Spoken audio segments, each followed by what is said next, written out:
Hello, all. Welcome back for another Coach Replay show. My name is Kim Ramadan, and I am here with Tiera Gandy. And it is so great to see you. We are talking today about trauma-informed education. And I think this topic is super important. I know it's near and dear to your heart. And so I think first, maybe we talk about how would you define trauma-informed education? What does this mean and why is it important? Well, when we talk about trauma, we are talking about adverse childhood experiences and basically, addressing children who have had these experiences, as growing up in their childhood.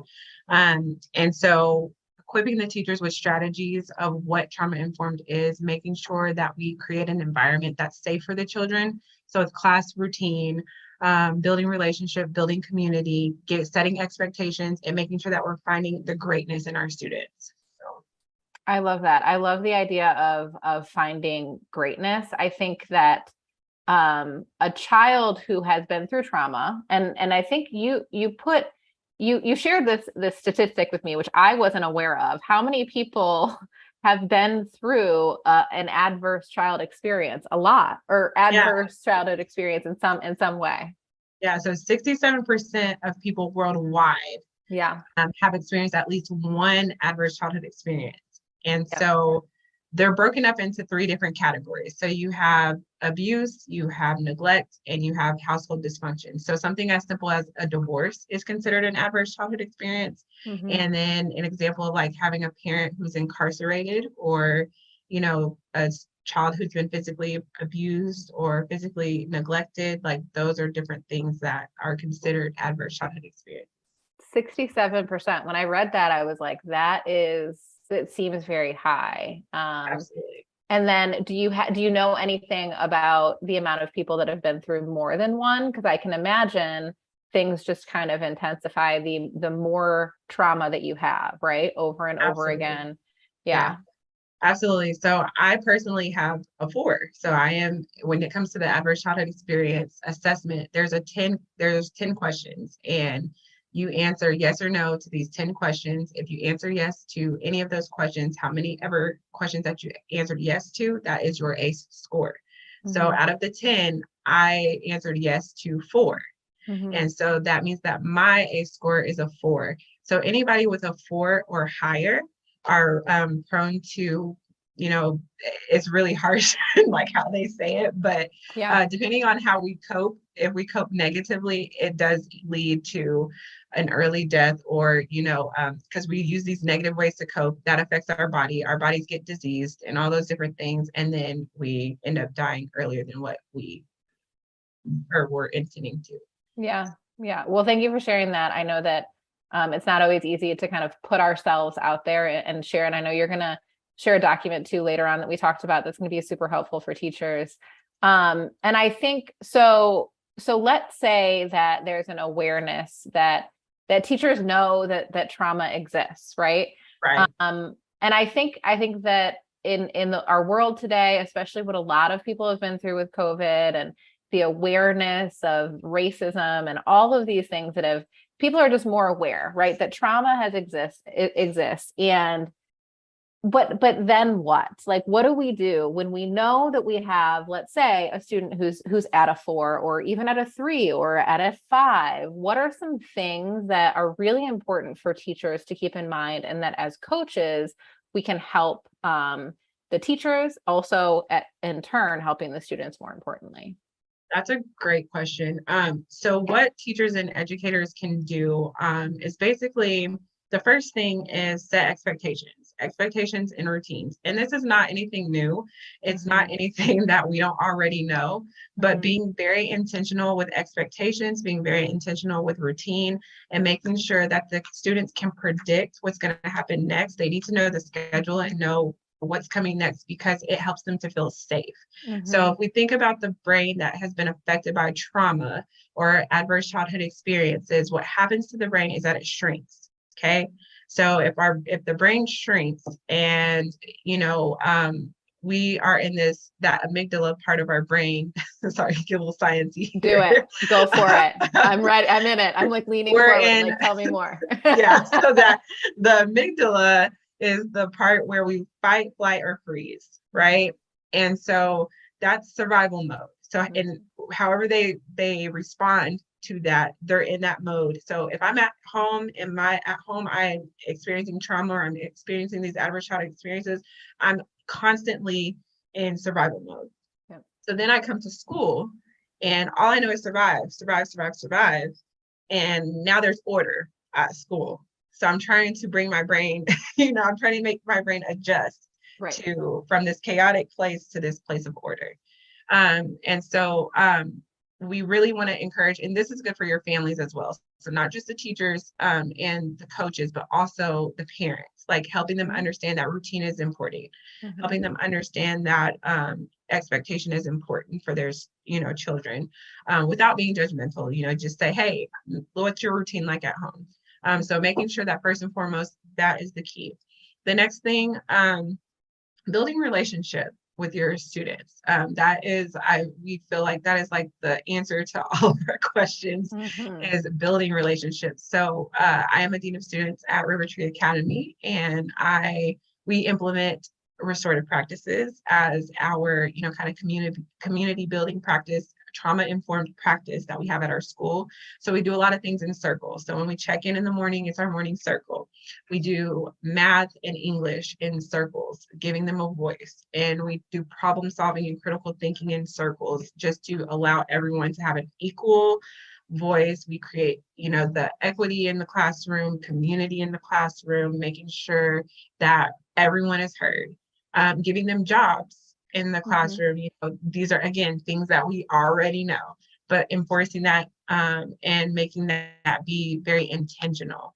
And then last but not least, finding that greatness, we use nurtured heart. So like just being specific about the good things that you see in your students, and really trying to starve the negative. And I know we can't always starve the negative, but giving them an opportunity to find the good in them.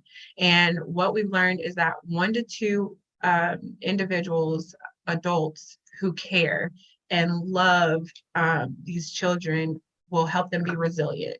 And so kids have a choice to be resilient. Not every child is resilient. And so they have a choice to be resilient. And a lot of that is backed up by 1 or 2 adults, just 1 or 2, that love them and love them well, that care about their story, that care about their lives. And that's it. I mean, it's so simple, yet so complex. Yeah. And I think you said a lot of really great things there. And I think one of the things that we know as coaches and we know as educators that relationships are really, really important. I think that coming into a situation where maybe I didn't experience as much trauma as the students that were there, maybe I don't have the same experiences as a privileged white female as some of the students that are in my classroom. What are some things that I can do to build relationships with students? Honestly, just asking them, like getting to know them on a specific level. So like what I've learned just in classroom management trainings and all those different things, and even being trauma informed, it's not even about not even knowing what their story is, not even knowing what those adverse childhood experiences are, but just because of the demographic and what, the data says, regardless of that, just building relationship. What's your favorite color? You know what I mean? Like very specific things, not general things. And so doing those in like a check-in circle. How was your weekend? Tell me something about your weekend. Just really doing those relationship questions, but then getting deeper. What is your biggest fear? Asking those questions that dig beyond the surface, and not just the what's your favorite color questions, but hey, what's your biggest fear? And some of them I've seen circles like this with students from every age, where it's like, I'm afraid to go to sleep at night because there's a gunshot next door. All of that has come out. And so you don't have to have adverse childhood experiences, you know what I mean, in order to be relatable or to even build relationship with these students. We just have to honestly just care. Yeah. And I think sometimes when relationships with teachers have not always been super strong, it's hard for teachers to for students to really open up to teachers, and it takes resilience from the teachers end to say, no, like, we're going to keep working on this. We might start with what's your favorite color, but eventually I want to Gotta know get a little deeper. what your what your fears are. Right. I've seen circles and I've seen restorative practices work really well when teachers are really committed to that time. And Absolutely. I think before anything else, before curriculum, before anything happens, that needs to happen first and foremost. And I can imagine at River Tree that that's the way that it goes. Beginning of the year, curriculum is important, but we wait on that for a minute until the relationships are established, right? Yeah, absolutely. Yeah. And honestly, it's funny. Sometimes you have more issues with the staff than you do the students, Mhm. and it's a real thing. But it works in that setting too. So it doesn't matter who you are. Like, we can do a circle. We can, and where restorative practices came from is indigenous people, solving conflict in a circle. And that's really where that practice came from. And so what we're learning is just, as people, that's what we're here to do, to create and build relationships. And so learning how to overcome conflict and have those hard conversations really helps us thrive in those areas and build community. Because when students know, or somebody knows that you care, they'll really work really hard to give you whatever you want. Yes. And I like the idea of actually sitting in a circle, not just for your morning meeting time or your entry thing, but also during instruction. I've never really even thought about that, because typically people go back to their tables where kids are looking at each other in their small groups or in rows, or, and so it's very focused on the teacher. I love the idea of being in a circle during that important instructional time too. Right. And with our lab days, I mentioned before the recording, but I mentioned before, we have lab days where we do like a STEM day or in a literacy day. And what I found is that our fourth grade teacher took it upon himself to kind of unpack the struggles that each group had, because we had fourth and fifth grade mixed together. And so we unpacked, and everyone had to do their self-eval and talk about what they struggled with. And it was amazing in the circle with all of the fourth and fifth graders together to see how they reflected on themselves. And they were like, oh my gosh, like, I started doing my own thing because I got frustrated, and our whole team did their own thing, but we weren't building. So they were able to identify that, oh my gosh, we're not getting this done. And so, but it's because we gave up, we quit on each other. But then when another student came from another group that had finished their project, came and started helping kind of build, they were building a tree house. And so try to help them with the foundation. Then they were like, oh, okay, like, maybe we can do this. And they all came back together again, but they were able to point out after the fact, like, where they were responsible, and then what they could have done better, and just having that growth mindset. So establishing with your students that you can have growth mindset. You don't get it now, but you don't get it yet, Well, good for that teacher to do all of that. I mean, good on him. And that's a content circle, Sure. They were doing something content related, but it also is very important that they figured out where the struggle was, took ownership. Now we know. And I think sometimes we forget that, like, we do have kids in front of us, right? That need to be taught how to problem solve, how to, conflict resolution. I think all of these things are not intuitive. Reflection is not intuitive. We talk about that a lot with teachers, but our young kids who have been alive less years than us certainly need teach them now, that, right? And I think sometimes we forget that they're kids, and they're capable, and so capable, and so, like, willing to learn, and to grow. But I think that what you said about consistency is all super important. We need for students to feel safe. I think safety is the biggest thing. And so really, really, really important stuff. So I want to switch to a little bit, because you did share something with me before we started recording that I think is really important. We talk about students and the importance that students take care of themselves. I think we also need to talk about too, especially coming out of these crazy times that we have, and things are not crazy still, 2 years, 2.5 years, however long we are into this COVID. So how can teachers take care of themselves? And I'm interested if you will share what you shared with me earlier before we started recording. Yeah, so I will share. It's called a wellness plan, and it has all these different categories. And so I kind of made a cover page. I'll show you all my cover page. It's kind of fun. But This is your cover. Is that you? Yes, that's me. Look at you. Where is that beautiful picture from? It's in Austin. My best friend and I went out to Austin and, hung out at the lake. That's a beautiful picture. Yes, thank you. So basically just, it's divided between different categories. So you have physical self-care, emotional, mental, spiritual. There's a whole wheel. And you basically figure out, okay, what do I do well in this area? So I try to eat, healthy regularly each day.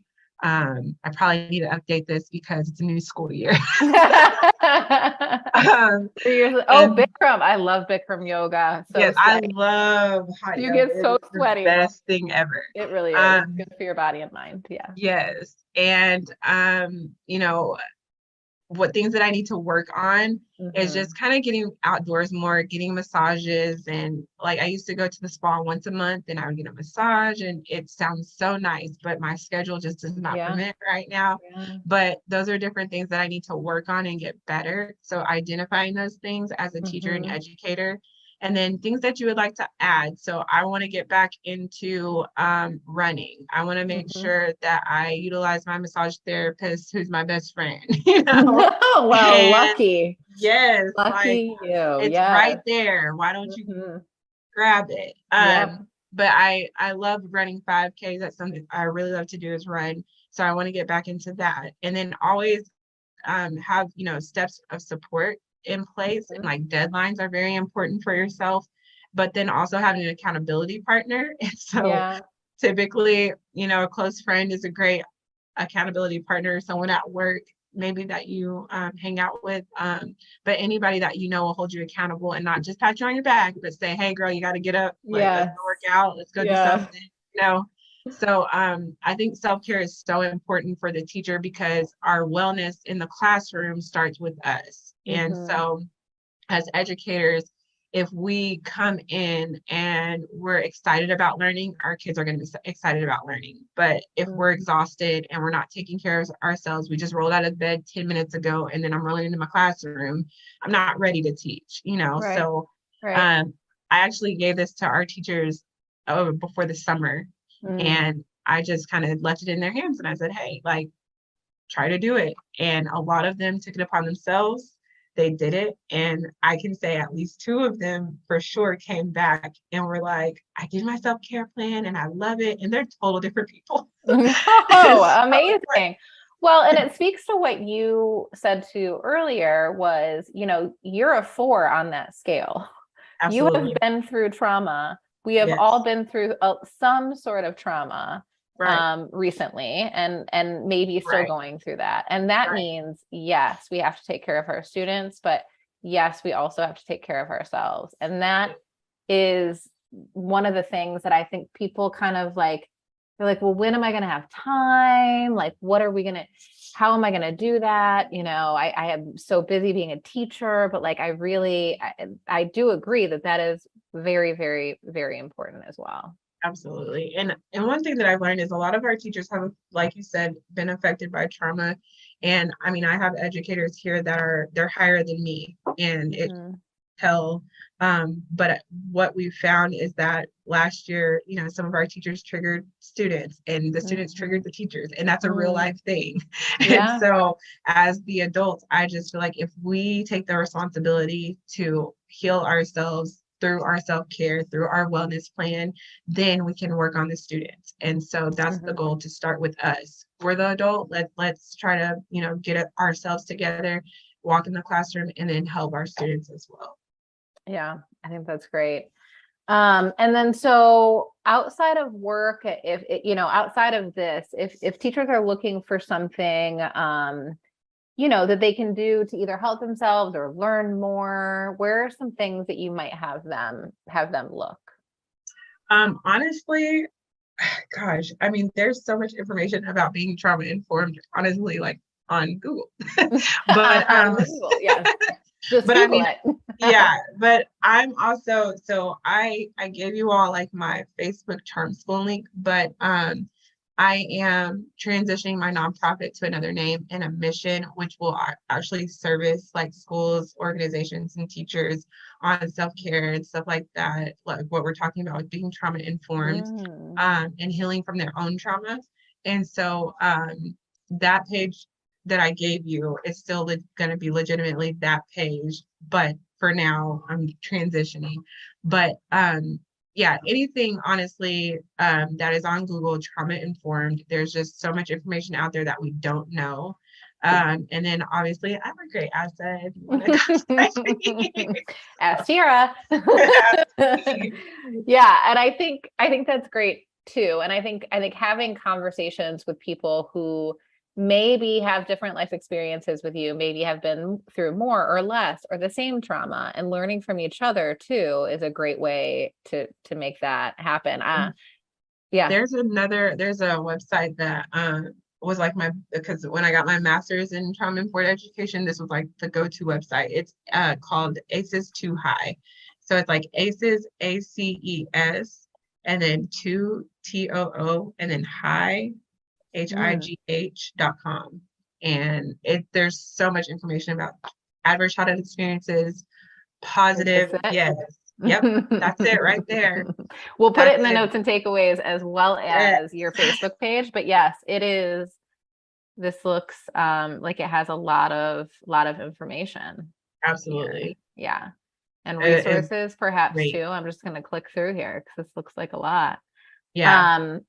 Yeah. So I think it's great that there are resources out there. There are a ton of resources. Taking care of ourselves is really, really one of the most important things, building relationships with students. So, I mean, I just really love, we met through Sibme, and I just love hanging out with you and spending time with you. I'm really glad that you were able to come today on this episode. What's one thing that you want to leave people with today? Oh gosh, I know that it's hard out here in education right now. It's not easy. It is hard. It is not easy. It is not for the faint. But continue working hard, continue doing what you were called to do, because education, I feel, is a calling. And be patient with yourself, give yourself some grace, but ultimately remember that you're doing it for the next generation, and we are passing the torch to the next generation, and we have to make sure that we equip them socially, emotionally, so that they can be successful academically and professionally. Well said. I have no more words. I have nothing to add. Well, it was great having you. I always enjoy seeing you. Check out all of our takeaways at learn.sibme.com, and we will see you next time. Bye, y'all.